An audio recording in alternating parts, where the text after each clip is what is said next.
Right. How do you expect to get into college with grades like this? No problem. Huh? See, I'm not going to college. Damn right.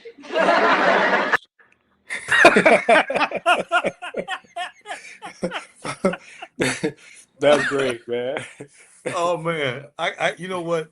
I've seen that clip several times, and the whole thing. And every time I see that, I mean, the Yeah. kid was authentic, the old man was authentic. He said, "Damn right, you ain't no, not like that."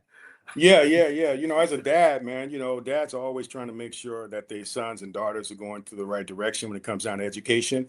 And that's what he was doing. He was educating his son, man. We can respect that as fathers Right, ourselves. right. That's actually another TV dad that's going to be huge for this particular broadcast we're doing right now, because in our last episode, my TV dad we had is James Evans. So now this particular guest is coming up. We found out that this is TV dad. So we want to go ahead and give him a surprise on that. This is his TV dad, So at this point, man, let's try Well, to let's see, check in. Well, no, let's check in with each other. How are you doing? How was your week? man, my week is good. My week is good right now, man. It's been a busy week. We still working on this stuff when it comes down to the VA and Veterans Affairs that we working Oh on, yeah, that we looking yeah. at getting going here through the Men's Lounge LA. So that's what's up with that, man. So I'm excited about that, man. And man, I'm really looking forward to just really letting you guys know exactly the dates and exactly the artists and everything that's going on with this jazz concert that we're getting together with the VAs. Not necessarily the VA, with this group that we're in that's actually gonna be Right. helping veterans in the long run when it comes down to this particular jazz concert that we're putting together here. So I'm looking forward to this. How you doing? What's up with you? Oh my gosh, man! You know what? I've had computer issues all week long, and Yeah.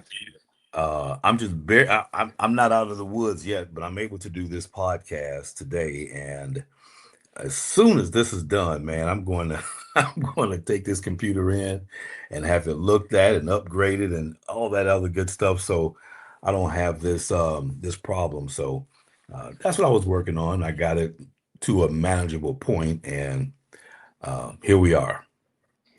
You know what, man? Technical issues always happen, man. I remember when we had the show earlier last year, man, how everything just crashed. But we get through it, man. We get through it. We make it happen. But right now, you're looking good. You're looking good, man. So all I can say, dude, is that I'm excited about this show. We're still talking about our Finding Fathers series that we're working on right now. But this is a different twist that we're doing on this one, because we're actually talking to a gentleman in Omaha, Nebraska, that's actually written 3 books pertaining to parenting. And we will cover that here shortly. But what else you got to add to that, Sir Frederick? Man, let's just welcome in the audience.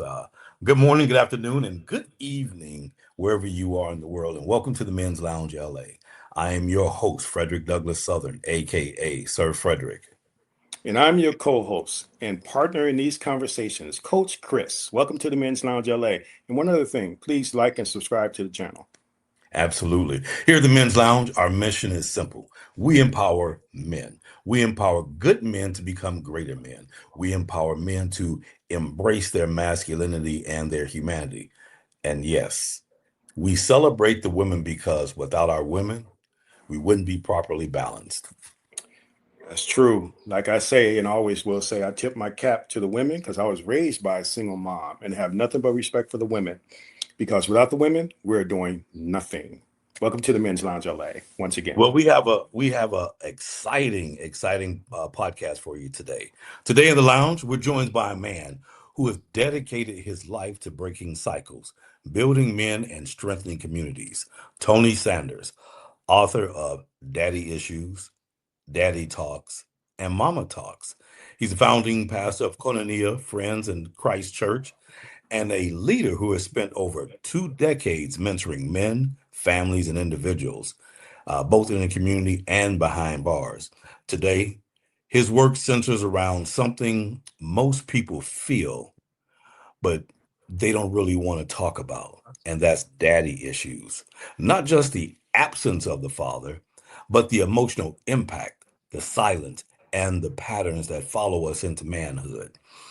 His books, his ministry, and his mentorship.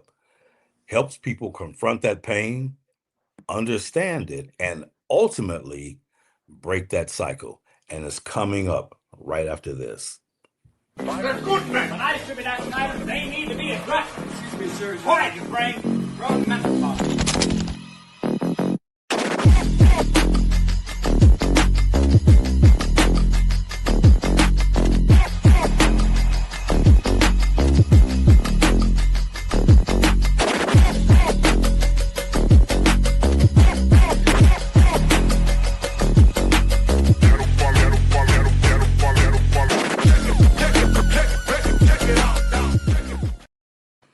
Hey, yeah, I love that, man. I love that, man. We want to give a shout out to our buddies out there in Chicago who helped us out with that intro.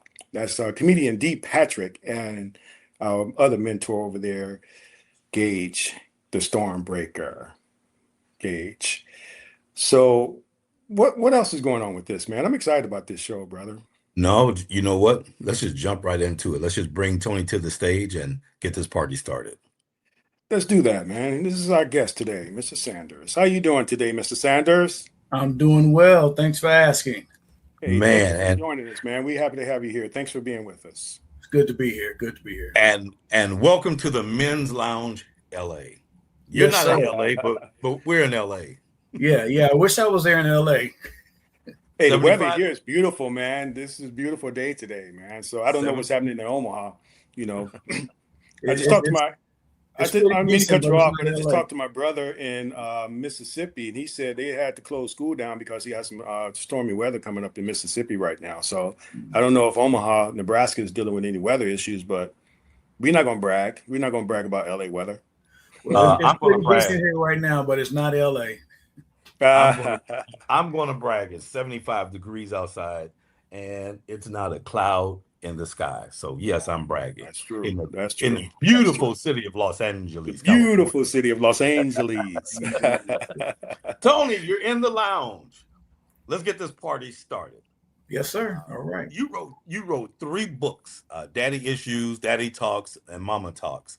And were you already a father when you wrote these books, or were these books a part of your journey into your fatherhood? Thank you for asking. That's a good question. I actually wrote these books well into fatherhood. These were a result of my attempting to find ways to be a better father, to be a good father. And so it was definitely well into my fatherhood. Hey, man, you did a great job writing these books, and I really wanted to touch in on this one here. You know, you had a dedication to your mom, and I think when I reached out to you, you did say this is a photo of you and your mom on the cover, and I really, really love that because she's beautiful, and you definitely were the cute, handsome kid like you are to this day. Not a kid, but man, I love that. But can you talk about that dedication that you made, if you remember the excerpts of that, and share with our listening audience? Absolutely. Yeah, I just felt as though I needed to give my mom her flowers. Unfortunately, she has passed on, and she was not alive when this book was penned. And so I really wish that it was something that she could have witnessed and read for herself. But nonetheless, I wanted to make certain that I gave her credit and gave her flowers because she indeed did a wonderful job. She oftentimes doubted her parenting and or doubted her effectiveness as being a single mom, and in particular raising a son. And so I really wish I could have told her and should have told her while she was alive that she did a great job. Wow. There was something else in there that I noticed that you had put out because you gave homage to other single moms. Can you reflect on that a little bit too? Absolutely. I just began to think about the countless number of women that are out there that are doing the very best that they can and really are doing a great job. You know, a lot of women get a lot of flack during the time of the year where we celebrate fathers. And so oftentimes you hear a mother saying, well, I'm the mother and the father and what have you. I've heard that.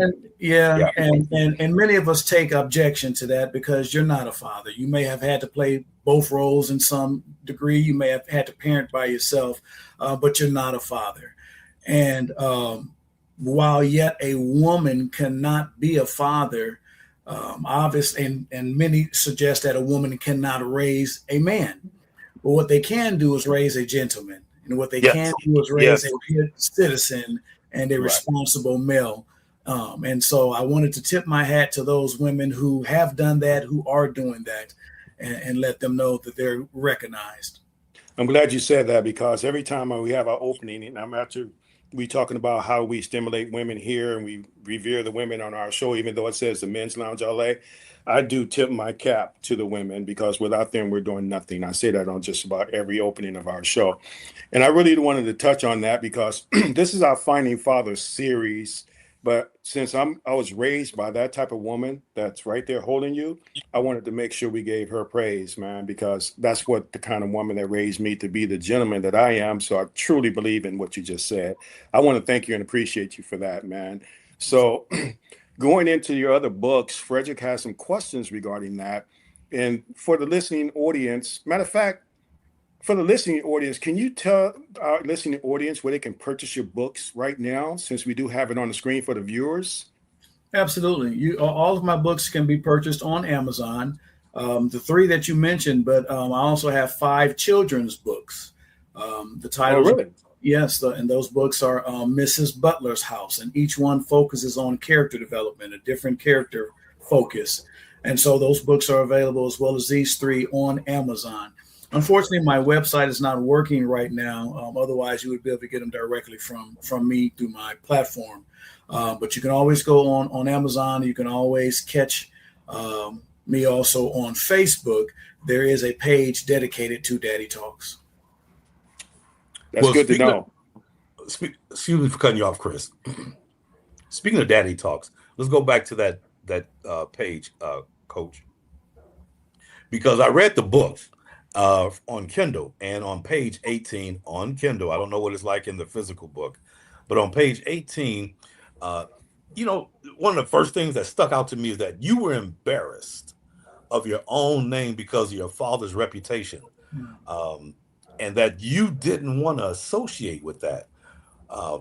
What did you decide, or how did you change the meaning of the name instead of running from it? That's a very sensitive time in my life when I found myself, of course, obviously I have my father's name. He's senior, I'm junior. And let me preface that, if I could, just take a few moments. By no means is this book or was this book intended to bash my father, nor or any of my attempts and or intentions when talking about my fatherhood issues and or Daddy Talks or any of that. My spirit, my heart is never to speak, negatively of him and what he did and or did not do. So I just needed to preface it by that. Right. Nonetheless, I found myself, because of the lifestyle that he chose and or was a part of, just wasn't such that made me feel proud. And, a lot of people knew him in the streets. He was, pretty much a street guy, and just in and out of jail and those type of things. And whenever the name Tony Sanders was called, it made me cringe because of what his name meant to so many in his lifestyle that he was a part of. And I just didn't want to be associated with that. I didn't want to be related to it at all. So I really, really shied away from that until I got to a point in life where I said, you know what? I can do one of 2 things. I could change my name literally and go and have it legally changed, or I could change the impact of the name, because I so badly wanted my son to carry my name. So what I tried to do is I tried to make, good choices, decent choices, bring honor and respect to the name Tony Sanders, so that when he was given the name, unlike me, instead of being embarrassed, he would be proud. He would be excited and honored to have that name, because hopefully in his eyes, it will have been associated with something positive, something transformative. What kind of work did you put in to overcome that? instead of running from it, you overcame that. What kind of work did you put in to turn that around? Well, my faith played a huge part in it. Just trying to be a person of integrity. Have better set of morals and ethics that I live by, being responsible, and being a father that was different than what I experienced as a child. So the more I bettered myself, it helped me to be a better representation, which then would obviously have an impact upon my children. Gotcha. You have vivid memories of visiting your father while he was incarcerated. What was that experience like for you as a young boy? And what were you searching for in those moments with him and from him? Again, a very interesting period of my life. I recall on Sundays, it wasn't every Sunday, but on many a Sundays, my mother and I obviously would go to church, and after church, she would come home and she would cook a big meal. And I would be anticipating sitting down and having Sunday dinner at home, when in actuality, she would pack it up, wrap it up, put it in big brown paper bags, and we would get on the road and drive about 50 miles west to Lincoln State Penitentiary. Wow. We would go there and go through this check-in process and this waiting period, and they would finally let us in. And then we would go back out on the yard, and we would sit down with my father, and we would have this Sunday meal. And so it was just a really interesting period of my life. It was a little confusing. I didn't know what all that meant and why it was taking place, but nonetheless, it had become a part of the custom, part of the tradition while he was incarcerated. Do you have other siblings that experienced that, or was that just you and your mom? Just my mom and I. Is there a reason why she only went with you, or were the other siblings too young, or were they not around? My other siblings, don't believe they weren't born yet. And my two siblings, my two younger sisters, they have a different father. Okay. So, hey, was your mom trying to make their connection with your dad by bringing you down there for that Sunday dinner, or was that just something you guys had decided to do, because of the dynamics of being your father? How did that work for you? Yeah, I think primarily because she was still kind of in his life. He was still kind of in her life to some extent.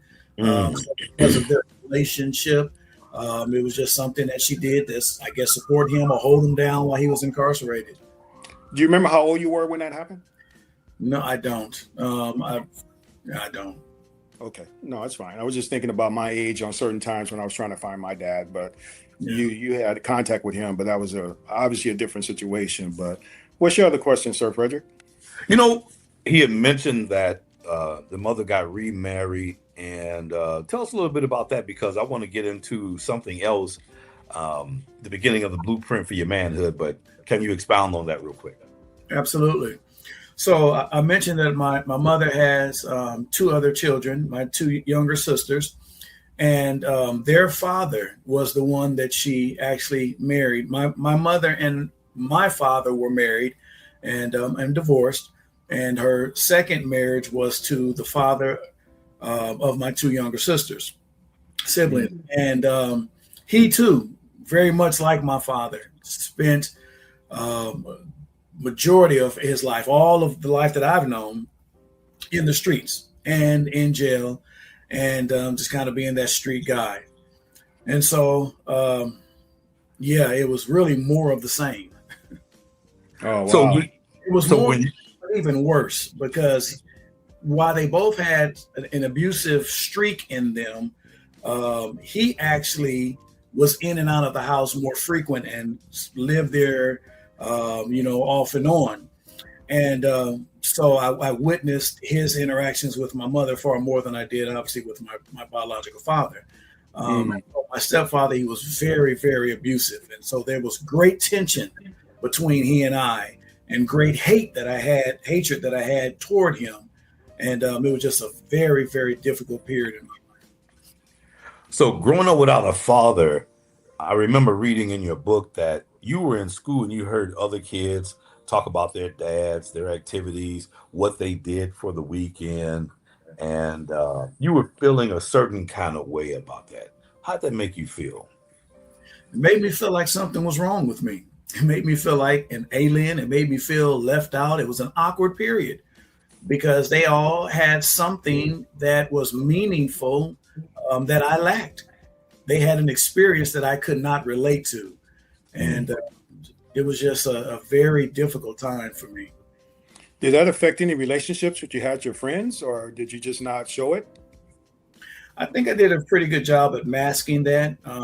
As I got older, however, I had a good friend, a best friend of mine, that his father was just a stand-up guy. And, I kind of lived vicariously through my friend, my best friend, and, kind of leaned on and learned from their experiences and, things that his father would tell and teach him. I would eavesdrop. Would kind of snatch some of those nuggets for myself. Yeah, I can relate. I did that with my uncles, because in the show we just finished with my interview that Sir Frederick did with me, I told him how I didn't have that blueprint, but I made my own blueprint from what I got from my mother, her being a provider, and what I got from my uncles being the men that they were that made me who I am. So I can relate to what you're saying on that. But go back and take a look at that, guys. And also you too, Tony, when you get a chance, man. That's really something. I'm glad you said that. It means a lot to me. So your friend's father basically showed you a blueprint of manhood on the outside looking in. I also understand that you spent a considerable amount of time with your grandfather, who was part of that blueprint. Tell us a little bit about that. So interesting enough, as a child growing up, though my grandfather was always there, he was married to my grandmother all of my life. And so he was always there. But unfortunately, I did not take advantage of his presence like I should have and like I could have. He's since gone on and transitioned from this life. And so I have some degree of remorse as I look retrospectively and think about the impact he had indirectly and indirectly and the influence that I didn't realize then. I realize it now saying, wow, you know what? He was an example to me in this way. Oh, wow. He was a great blueprint and or gave a motto in this way and or that way. I did not recognize it then. I did not appreciate it then. And I did not interact and engage with him in a way that I should have at that age. And so now that I look back at it, I'm like, wow, what a gem I had and did not realize it. But you didn't know at the time when you were ready to put it together and start maturing, you were able to reflect back on that, pull it forward, and use it. Yes, absolutely. And that was some things that you had in your book on how you used it? I'm sorry, you said some things in my book on how I used it? On how you used it from your granddad's blueprint. I don't know that I necessarily outlined or detailed that in the book per se, but I just reflect upon the type of husband he was to my grandmother, type of father figure he was to my mother and her siblings, my aunts and uncles. And I say father figure because he and my grandmother did not have any children together. So my mother and her siblings were not his biological children. He didn't have any biological children, but he loved, you would have never known that. And I never knew that until, growing up. I just always thought, it was the traditional nuclear family because he treated them as if they were his own children. You would not have known. And so just looking at how he loved them unconditionally, knowing that, they had a father, he was there for them and he loved them. And so looking at his interactions with them, how he raised them, how he treated my grandmother, yes, I was able to extract those nuggets and use that template and incorporate it into my life. What's one of the things that stick out to you the most from that interaction? the fact that he, again, the unconditional love. There's a lot of stepfathers that are just that. They're stepfathers. You can tell that there's this distance and or disconnect. And we never viewed him as a stepfather, step grandfather, any of that. He was always to them dad or pops, and he was always grandpa to me. They didn't call him, his name was Willie. They didn't call him Mr. Willie, or he was pops. And so one of the things that I would say that I took from that is the genuine relationship that he had with them, the authentic love, and how he was not a stepfather. He was a father who stepped in and a father who stepped up. I like that. I like That's that. great. That's great. At what point did you realize this cycle, it ends with me? Yeah. When I became a father, when I got the news that I was going to be a father, I said, okay, something's got to change here. And I don't know exactly what that means. I don't know what it looks like. I don't know how this is going to materialize, how it's going to come to fruition. All I know is stops now. The cycle ends now. I like that. I like that. I mean, I didn't mean to cut you off because I want to say the same thing, because for me, I always wanted to make sure my children, because I have sons, that's why I say that, my children had what I didn't have, and that's a father. So that's breaking that cycle that you're talking about. I appreciate you saying that, man. I really do. That means a lot. Thank you. During our meet and greet, our first introduction to each other, you mentioned something about flip the script, breaking the silence.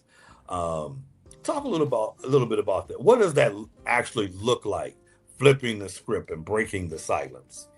Yeah, flipping the script is, it really is how this book was birthed. Speaking of Daddy Talks in particular, because Daddy Talks is a double entendre. It has dual meaning, dual purpose.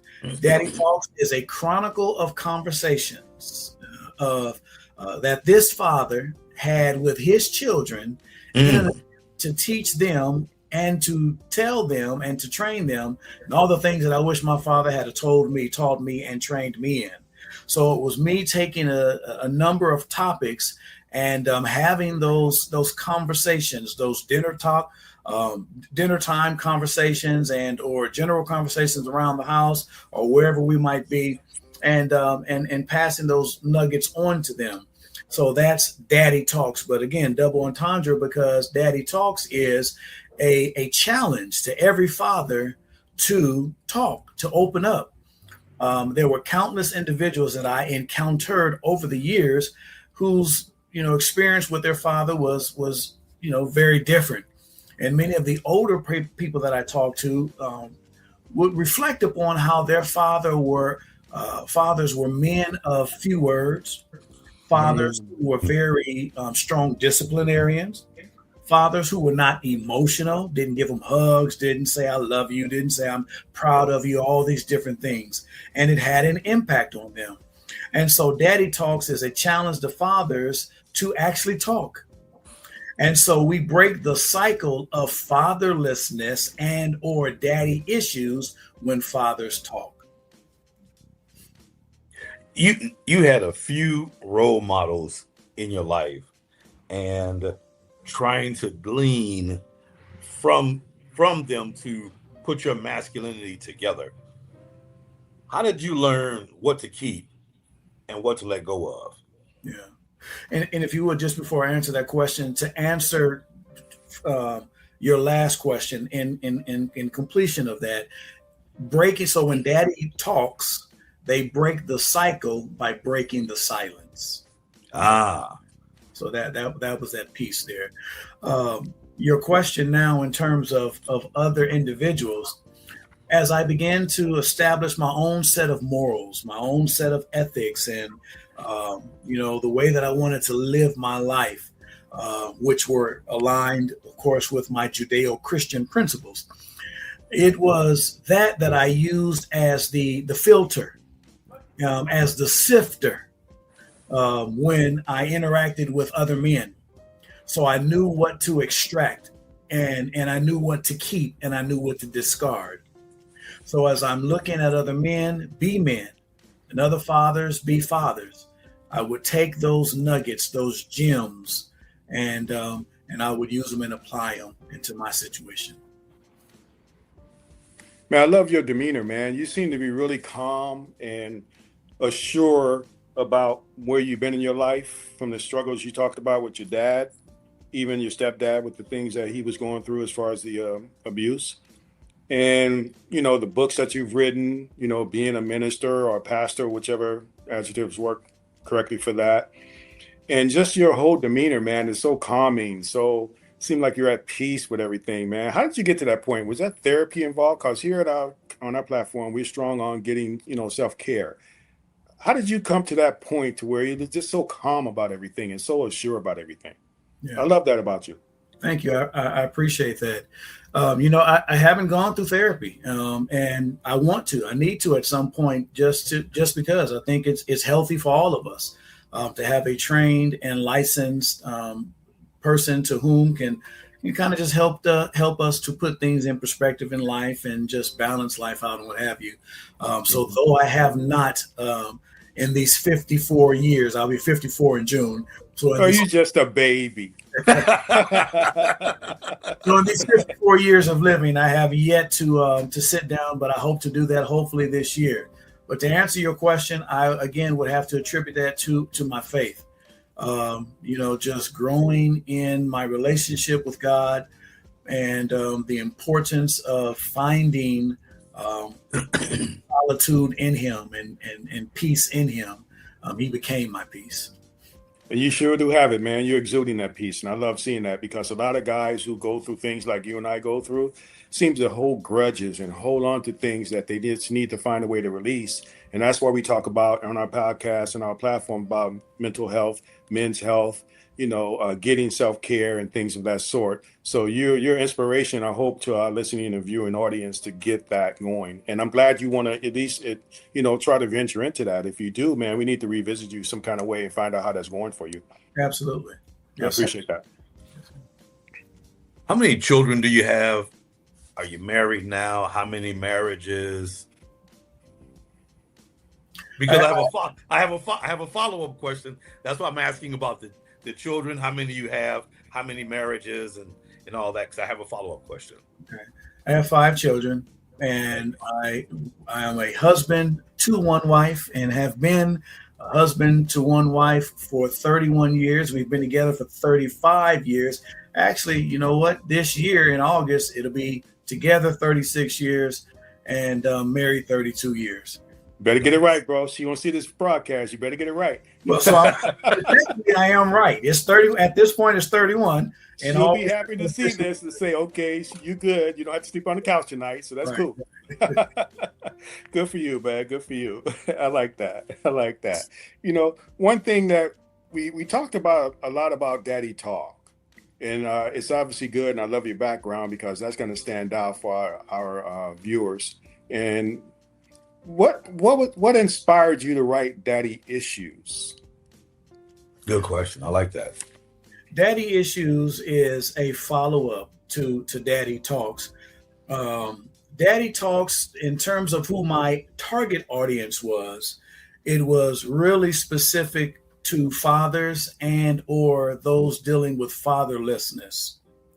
And so that would be my target audience, even though there were people who were outside of those demographics that found value in Daddy Talks. To be honest with you, interesting enough, Daddy Talks was a book that was widely purchased by women. A lot of women read the book for themselves, and they were purchasing it for the men in their lives, the fathers in their lives, the father of their children, and what have you. And they were using it as a template to kind of help them. So when I recognized that, I said, you know what? I need to write something specifically for them, and that's germane to them. And that's where Mommy Talks, Raising Sons Single-Handedly, came. And so that book was specifically for them. I wanted them to get an idea. Once again, a woman can't raise a man, but I wanted to give them a male perspective and give them some tips and tools and to coach them on how to raise that young boy. And so along with to answering your question, Daddy Issues then became that book specifically that was for everyone that may experience daddy issues and or who was dealing with fatherlessness and or who were desirous to be a father one day. Not having that blueprint. $10,000 question, Tony. Not having that blueprint. What made you feel, think, and believe that you could be a good father and a husband? Not having the blueprint was important to me, but it was not a deal breaker. Because what I decided to do at a young age is that I would, again, break the cycle. I would hear oftentimes from media, from unfortunately teachers and other individuals that would often say and or suggest that a person who grew up in certain environments and or certain circumstances and or situations, certain scenarios would end up being just like that, would be a replica of that and or being a product in a negative way. And so, because of not having a father involved in my life, growing up in poverty, growing up around pimps and hustlers and pimps and prostitutes and drug dealers and all that I was going to grow up and be that myself, growing up around gang members and whatnot, that I was going to be a statistic. And I made up in my mind, I'm not going to be one of your statistics. I'm not going to be this because you suggest that I am going to become that. And so I said, I am not going to use my fatherlessness as an excuse. What I'm going to do is I'm going to flip the script. I'm going to learn, since I don't have the blueprint, I'll learn in other ways. And so what I did was I said everything that my father and or stepfather did that I did not feel as though were good principles and was a good model, I said I'll do opposite. So I didn't know how to be a father, but I knew what I did not want to be, the father that I did not want to be. I didn't want to be a father like them who had children all over the world and, was not involved and engaged in their lives. I didn't want to be in and out of jail. I didn't want to be addicted to drugs, on drugs, selling drugs, taking drugs, any of that. I didn't want to be abusive, all those things. So I just said, I'll be opposite. I'll do opposite. So that became my blueprint. You put together a great blueprint, man. Like I said earlier, your demeanor, everything about you, you writing these books and being a minister, pastor, mentor, a father, all those things, man. Like I said, I give you nothing but praise for that, man, because I didn't go to the extent to be as articulate as you are when it comes down to my search for my dad and what I went through trying to find my dad. You put it in print. You actually probably, you're mentoring people, even though I did the same thing as a coach, as a mentor as well.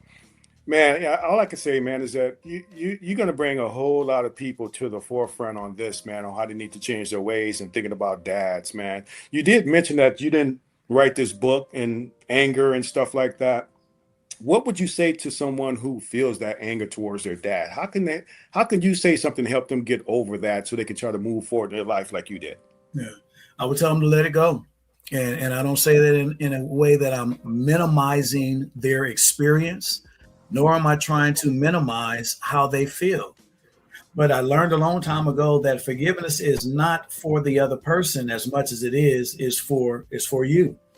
And so in order to live a more healthy life and to be healed, it begins with you forgiving. And so that's what I would encourage them to do is to do what they need to do to forgive and to let go so they can move on. Tony, are you reading my notes? Because that's actually the next question. That's actually the next question I have for you. Have you forgiven your father? And equally as important, have you forgiven yourself? Wow. Interesting enough, there in my heart, there was nothing for me to forgive my father for because I didn't hold any grudges against him. I was disappointed that he chose to not be there. I was disappointed that he missed out on being there. But I can't say that I necessarily walked around with anger or animosity in my heart to the point, therefore, that I need to forgive him. So I don't feel that I needed to forgive him for anything, because I didn't hold it against him as much as it was. I was just disappointed.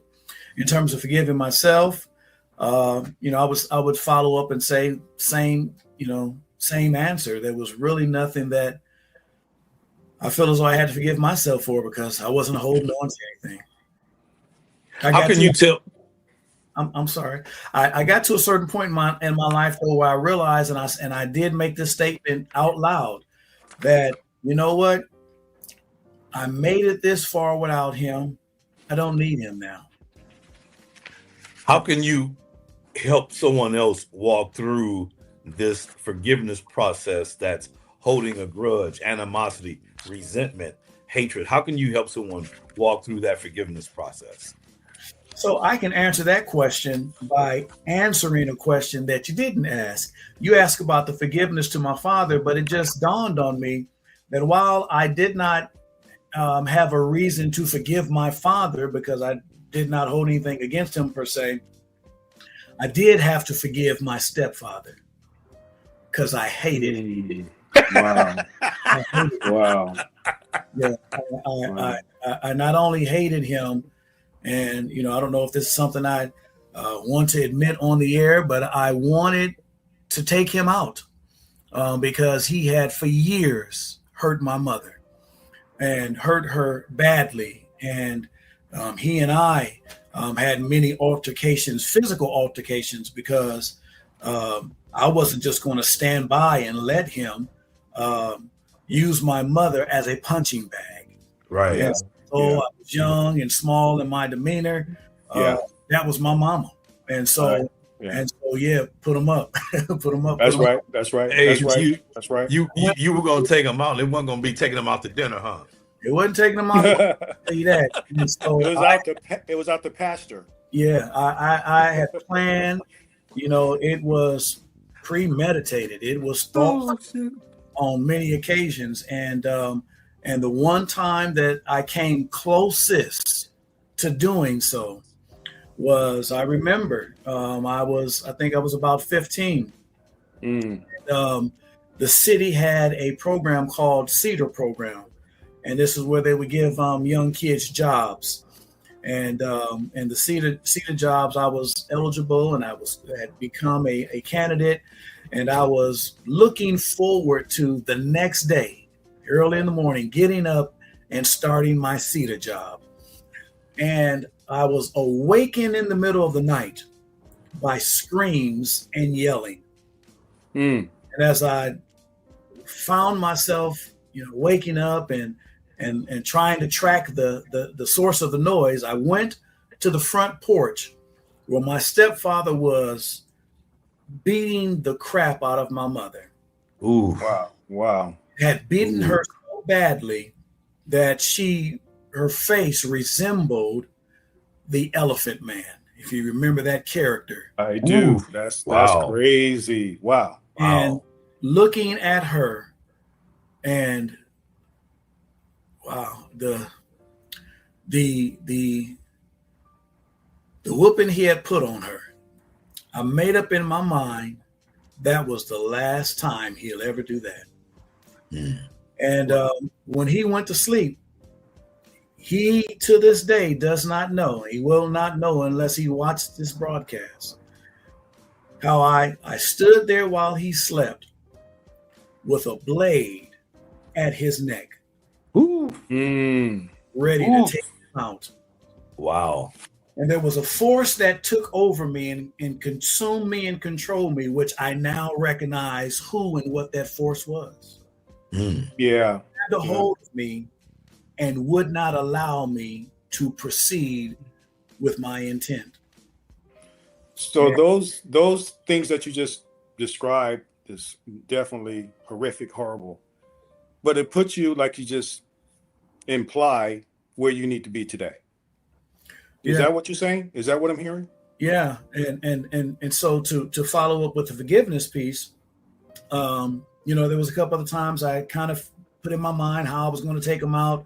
And it just never happened. The Lord, I give credit to now, Mm-hmm. always circumvented and intervened so that that would not happen. And it was one day I was serving as youth pastor. I'm a senior pastor now, have been for 21 years. But prior to that, I was a youth pastor. And I recall I was teaching my youth in what I called jam sessions. And this is where our youth would come together and we would have live, interactive, youth-centered worship services. And I was talking to them about forgiveness. And as I was preaching and teaching to them about forgiveness, all of a sudden, something took control of me. Yeah. Overwhelming sense of peace and this outer body experience that I'm in. Now, mind you, I'm in front of the youth in this live deal going on, and I'm having this outer body experience. And I went through this process where I said, I let it go. I forgive you. Yeah. Realized and learned that the person that you forgive does not have to be present, does not have to be living, and does not have to ask for your forgiveness, does not even have to take ownership and responsibility or accountability and say, I'm sorry. None of that mattered. What mattered was I needed to let it go. And to be a great example to the youth that I was teaching about forgiveness, I needed to demonstrate that myself. I needed to go through that process myself. And so this was in real time. And I forgave him and I began to weep. It became a very emotional experience and transformative. And so to answer your question, once again, in a long way, to teach and or to tell other people, it would be going through that process and not putting the demands and or the expectations that that person has to be present in order to do so. Are both of them? No, go ahead, Frederick. I'm going to transition into this after what he just said, because it kind of goes hand in hand on what he was just conveying. But go ahead and ask your question, Frederick, and then you can read that one. Okay, so the question is are both your fathers still alive, stepfather, natural father? And do you have a relationship with either one of them? Both of them are alive and living. My biological father, I have not talked to and or seen in several years. Interesting enough, my biological father, who professed to be a Muslim, started attending my church, showing up at my church, and on a kind of regular basis. Unfortunately, he was still demonstrating a lot of his old behavior, and I didn't want him scheming members, and he would kind of. It just became a very difficult situation, and a lot of my members and followers who were and are very supportive of me passed on that loyalty to him. He got a pass because he was my father, and I didn't want to subject them to schemes and scams. Gotcha. So that was a very difficult. But I have not seen or talked to him in quite some time. My biological father, I interacted with him far more, not on a regular or consistent with any degree of consistency, but I run into him in the streets and or at different events because, again, he is the father to my younger sisters, and they have a relationship with him. Got you. So I run into him quite often. And to be honest with you, I knew that my forgiveness was complete and genuine when I could be in the same room with this man and not hold any grudges or ill intent toward him. And so, we interact, we talk, and there's times that I'll think about my mom who's no longer living, and I think about the abuse, and I think about different things, and that those feelings kind of rise up in me again. But because of my faith, I'm able to subject those feelings and surrender myself and interact with him in a healthy way. But where I want to go next, shift gears actually. I read in your book that you have gone to the prisons and And do you address this directly? How many percentage of these incarcerated men coming from fatherless homes? Yes. So over the years, you had mentioned in the opening statements, or it was mentioned in the opening statements about the time that I've spent working with families, men incarcerated, what have you. It's been actually 3 decades, or well over 30 years. And so for 30 years, I've been in and out of the prison system, working with both adults and youth, men, male and female. And yes, a lot of fathers and or fatherless individuals. And a good percentage of those individuals that I've worked with had trauma and or had experienced daddy issues at some level. This is what we have on the screen. The predicament of the American male is of particular importance. The percentage of boys living apart from their biological father has almost doubled since 1960, from 17% to 32% now. It's about 12 million boys growing up in families without their biological father, specifically, and approximately 62.5 of the boys under 18 are living in the intact biological family. Almost 2% are living in the step family with their biological father, or a step or adoptive mother. A little over 4% are living with their single biological father, and 31.5 are living in a home without their biological father. Wow. What type of impact does that have with the fathers not being in a home, correlation to the incarcerated? Yeah, the studies have shown that there's a direct correlation between fatherlessness and high school dropouts, the pipeline to prison and or high incarceration rate and or recidivism, uses of drugs and or youth getting involved in gang activity and or illegal activity, and so on and so forth. Yeah, indeed, a direct correlation between the fatherless and those woes that we experience in today's society. So some of these fathers are not emotionally available due to personal experiences like childhood trauma or abuse or mental health struggles, such as depression and anxiety, and external pressures like work stress and relationship problems.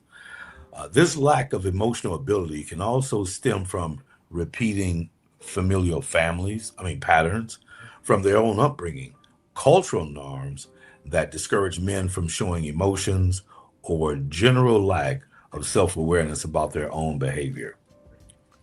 What are your thoughts about that? I agree 100%. And there is a chapter in my book, Daddy Issues, that focuses on the father, dealing with the father's fatherlessness. The father's fatherlessness. And so I had to learn and I had to realize there's a context here. You know, many fathers who are absent and or not engaged in the lives of their children, many of them struggled and or have dealt with fatherlessness themselves.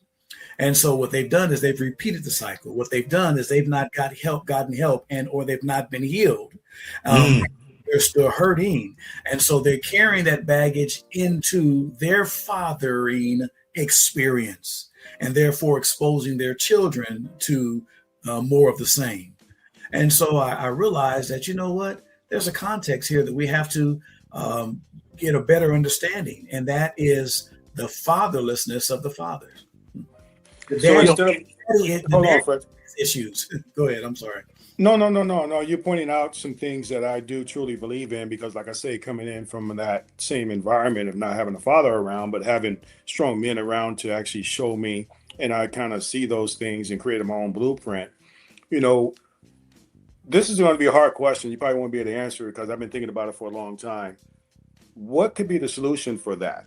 Is it just constantly just getting men together and talking about their issues, like you say, in daddy issues? Or is it just something that's got to be done, to a point to where men got to recognize what's going on, and then other men can help them get through this stuff on an individual basis? Because we just don't talk about a lot of things. We just hold it in as men, So what do you think the solution is for this, that we can help move forward through this platform and also through your platform as a pastor in your city? Yeah. One, doing what you guys are doing right now, having and creating platforms where individuals can talk about their experience and or can help and or coach others through the experience. It is also by having forums and having conferences and having workshops and having seminars and, these different platforms where men can come together, women too, but men can come together and have these candid conversations.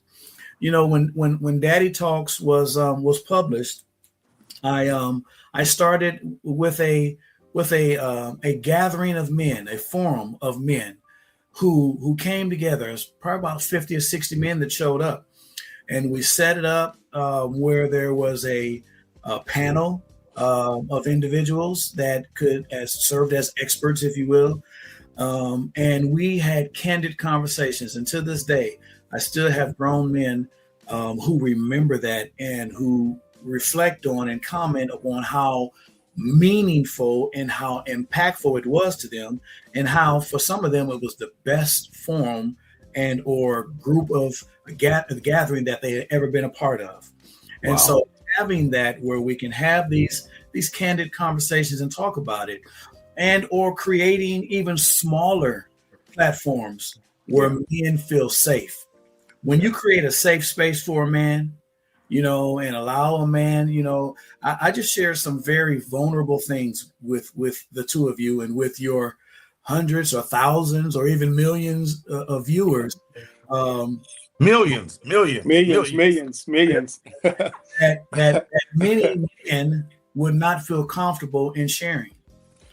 We don't like to talk about our shortcomings. We don't like to talk about our failures. We don't like to talk about our hurts. We don't like to show our heart and or to be vulnerable. And those are the things that's keeping us from being healed, from being healthy, and from being happy. Those are the things that's keeping us from moving forward. And those are the things, to be quite honest with you, are killing us at a young age. Yes. Exactly. But see, that's exactly why I asked you that question, because I know deep in my heart there's a solution for this, because I have the same thought pattern as you do. I don't have no ill will against my dad. My situation is totally different than yours when it comes down to dynamics, but still I could have been bitter about my dad not being around. It wasn't, and it's never going to be anything like that.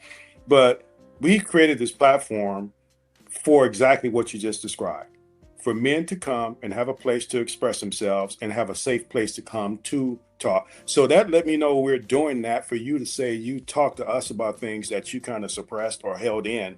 And that means a lot to this platform, man. We really appreciate you sharing that and being as candid and as transparent as you have been. We really, really thank you for that, because we want this to be able to get out there on airways, like we're saying now, to where men know there's a support platform out there, and it starts right here with the Men's Lounge LA. And that's why we developed this. You've done a lot in the community. I thought it was 2 decades. You're saying it's 3 decades. Yes, sir. Mentorship, coaching, working with the justice system. Yeah. What drives you to pour into other men the way that you do? The hope of seeing a better world. I know that sounds like one of those beauty pageant answers, but it's, I just want to see a better world in which we live. I hate seeing people hurt. Children that suffer, adults that suffer, women that suffer. There's a very tender spot in my heart because of the abuse that my mother went through. So domestic violence, is a trigger for me. seeing children who are abused and or neglected and taken advantage of and what have you, that is a trigger for me. And so in my attempt to hopefully correct some of those, those situations in life and to be a catalyst for change, I try to do the very best that I can in any way that I can lend my voice, any way that I can use my platform, any way that I could use my gift. I try to do so. So that's the motivation for me. Got you. You had a question, Chris? Coach? I do. We talked about, TV dads, man, and you have children. Have you ever had these type of conversations with your children? And I will take $350 for taxes. Whoa. Huh? Yeah. Now, because see, the government comes for the regular people first.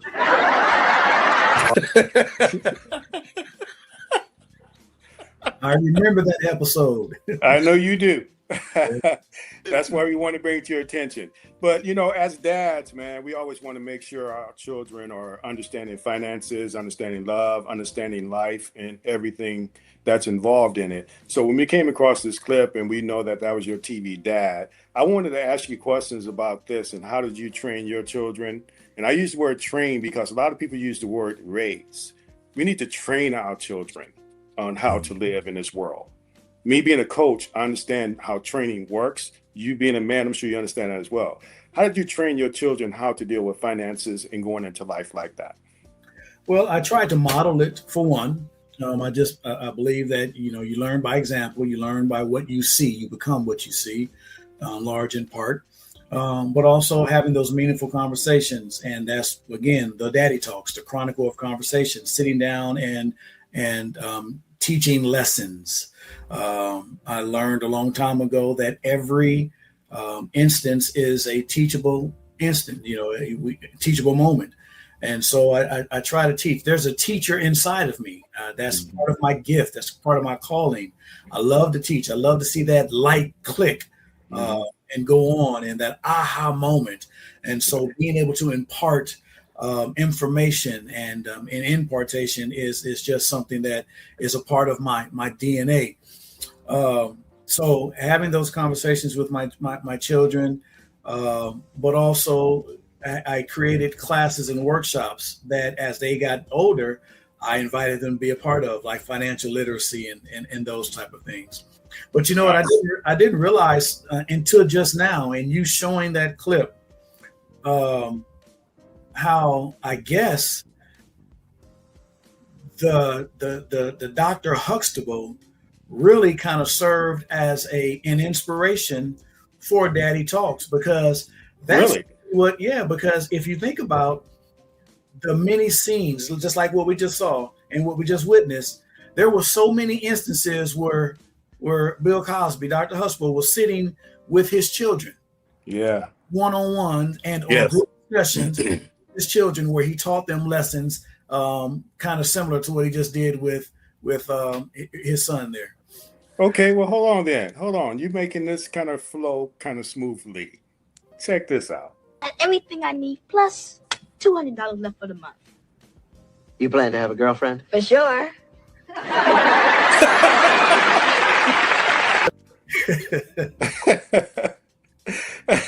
Thank you, man, for bringing that out, because we were going to save that one, but I think that kind of fit perfectly on what you just said. What's your thoughts when you see that as well? Because you said you remember the episode. What stood out to you the most when you saw that episode? I remember sitting there. One, Monopoly is one of my favorite games. And so that stood out when watching that as a young child. Second, what stood out is I loved how Dr. Huxtable took every moment and made it a teachable moment, but he also infused it with humor. Mm-hmm. Oh man, it just made it just made my day to be able to sit and to laugh and learn. Right. And so and then also the lessons. So I walked away just like he was teaching his son in that scene. He taught me. I was learning. I learned those principles from watching that. And this was for entertainment purposes, but yet it was transformative. So I remember earlier in our previous conversation, you mentioned that was your TV dad, and you're sharing with us what you took from it. Did you apply any of that in the raising of your family? Absolutely. Absolutely. A lot of it intentionally and probably more of it unintentionally. Just the kind of the lessons that were that influenced me and the messages over the years. It just became a part of who I am. So a lot of it was intentional, and a lot of it was unintentional.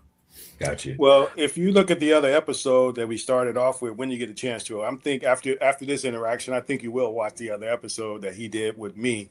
Good Times was my deal back then, because like I say, we're older than you age wise. So James Evans Sr. was my TV dad, and his sternness, his willingness not to walk away from his family, no matter how tough things were, making sure he was out every day working. If he didn't have a job, he was out looking for a job. That's what I saw. In turn, Cliff Huxtable, like you said, how he put his humor in and how he was so calm about things and so secure, the way they lived was just nothing I've ever seen before. So those two go hand in hand, but the Good Times one is for me, and I give you props for having Cliff Huxtable as your TV dad, man. I can appreciate that.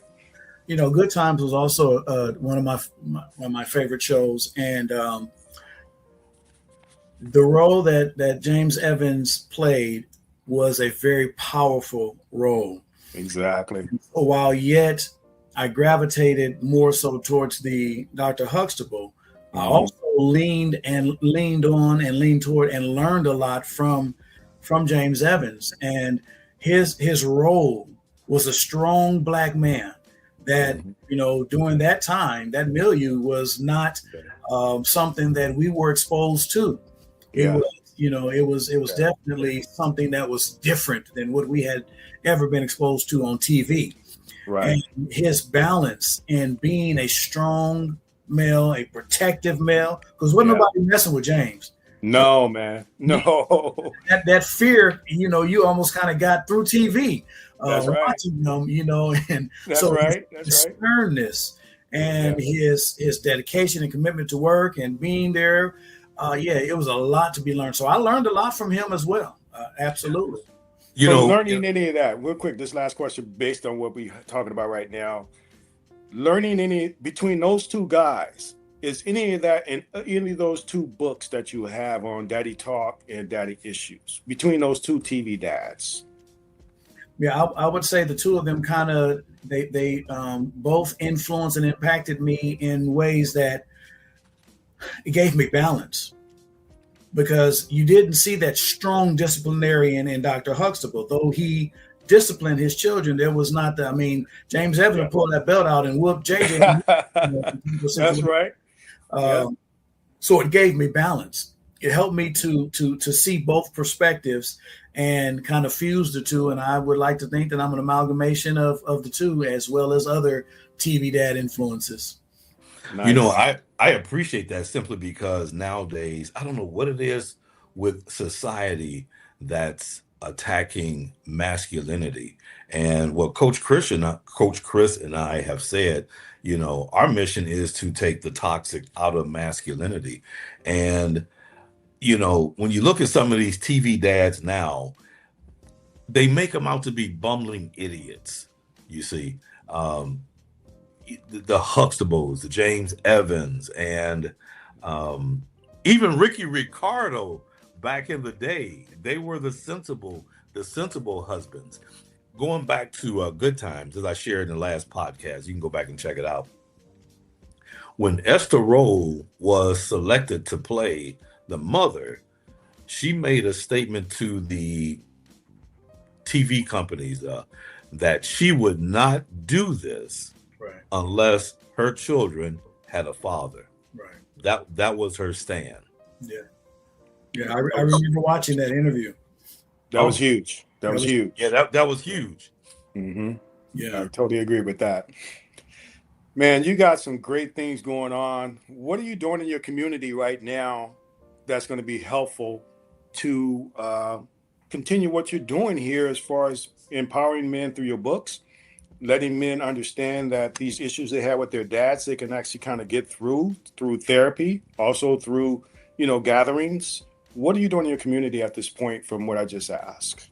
Well, there's workshops and fatherhood coaching services that I offer, as well as teaching classes, and also serve as a consultant to programs that deal with fathers who are trying to do the right thing and or fathers who may be on some form of state and or government assistance.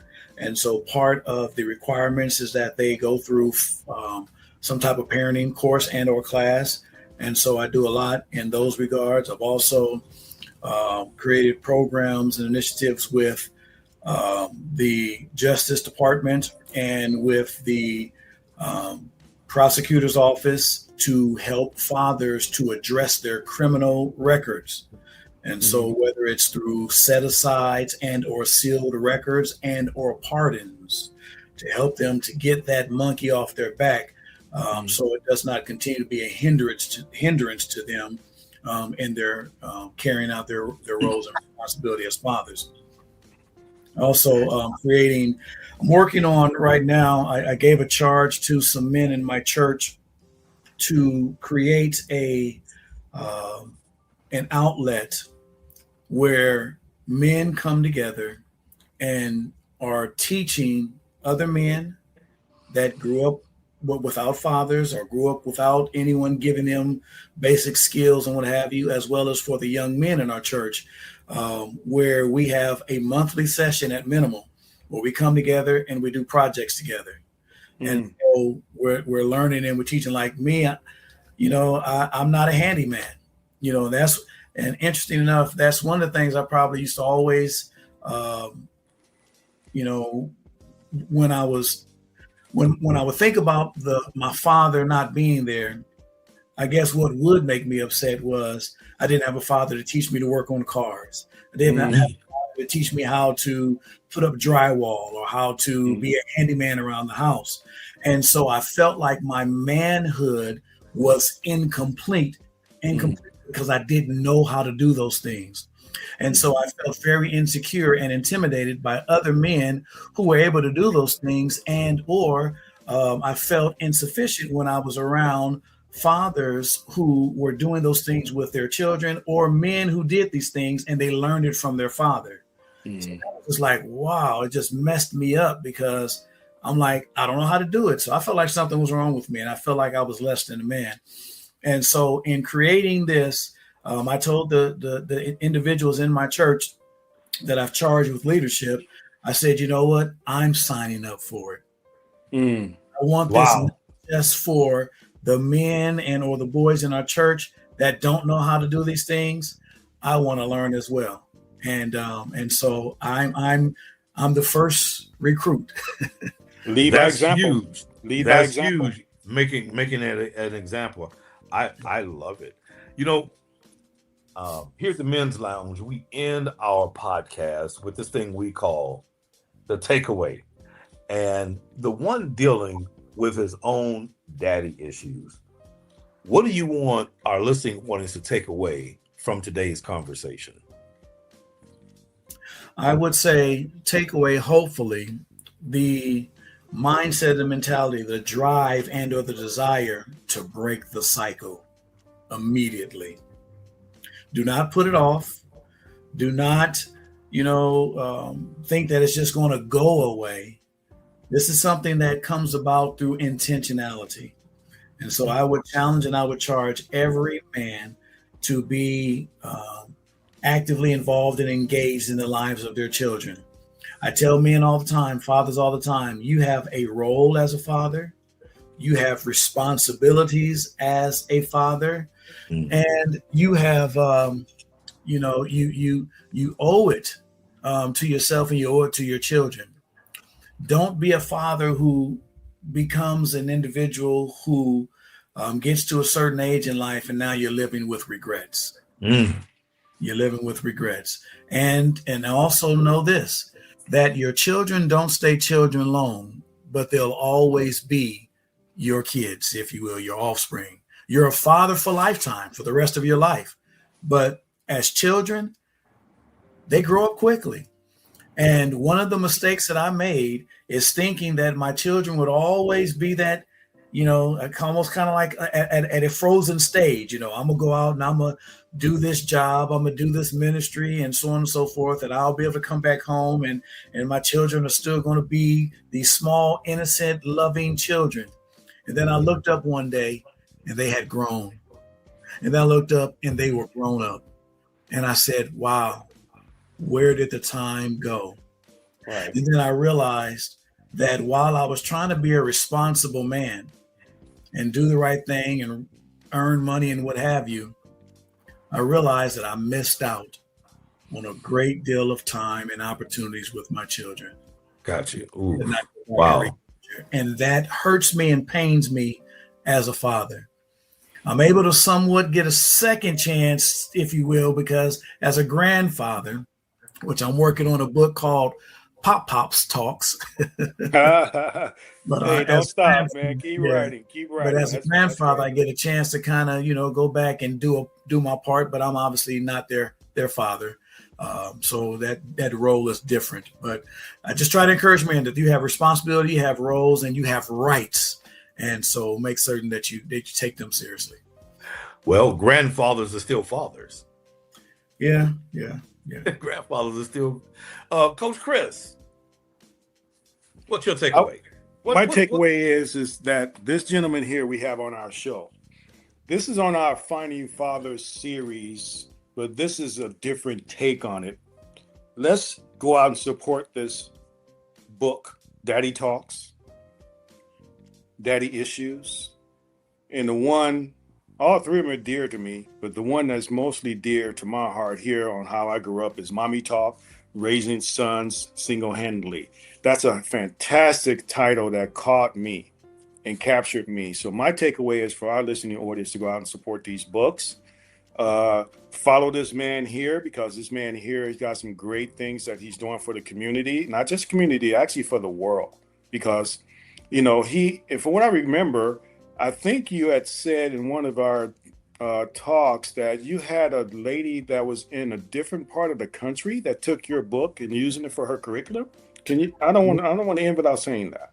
Yeah, I was on a trip. It was in Dubai actually, and in Dubai they had this barbecue that they call it barbecue, and everyone's kind of out in the open, and there's entertainment and just a bunch of stuff going on. And so while you're sitting there and eating, you're hobnobbing with folk, we begin to engage with people who were at our table.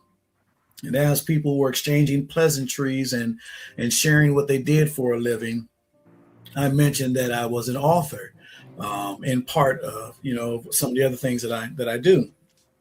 And the young lady asked, she says, so what's the name of your book? And I mentioned Daddy Talks. And she says, wait a minute, Daddy Talks?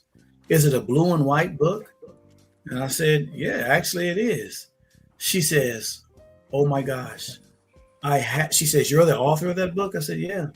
She says, I have that book and I use it as a curriculum to teach the men in my program. She did some contractual work with the government. This is in Germany or wherever she was. And she says, I use that book as a curriculum and as discussion with the men in my program. Yeah. Wow. Blew me That's away. powerful. Yeah. That's powerful. I definitely wanted to make sure we got that part in, because I vividly remember you saying that. And we touched in on a lot of stuff that I think is going to be helpful to the listening audience and viewing audience that we have here at the Men's Lounge LA. And I would just say to you, man, please send this to everybody let them know this is a place they can come if they want to actually, talk. And then here at the Men's Lounge LA, we would like to do everything we can to help support the things that you're doing. Even though you're in Nebraska, you're here in California, we want to send our support from the Men's Lounge LA to help you achieve what you're trying to achieve on, empowering men, because that's what our platform is based upon, no matter where it is in the country. So we want to extend that olive branch to you right now. And I'm sure Sir Frederick agree with this. Of course.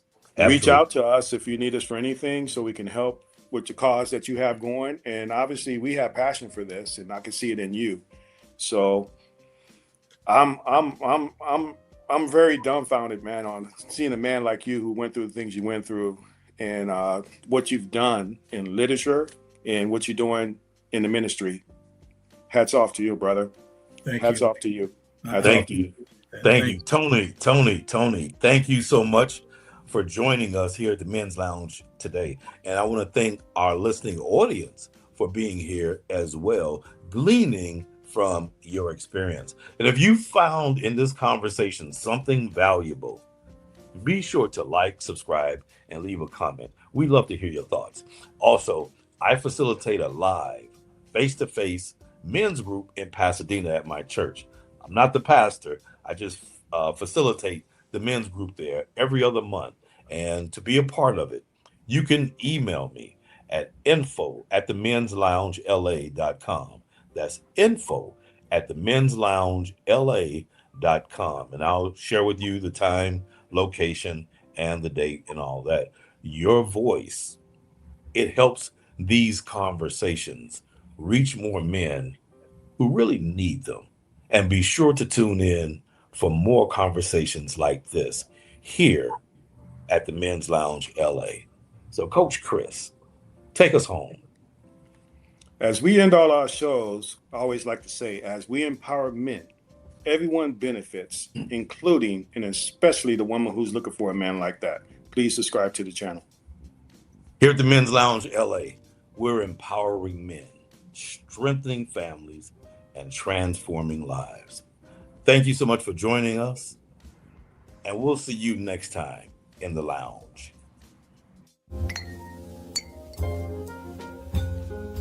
Thanks for watching.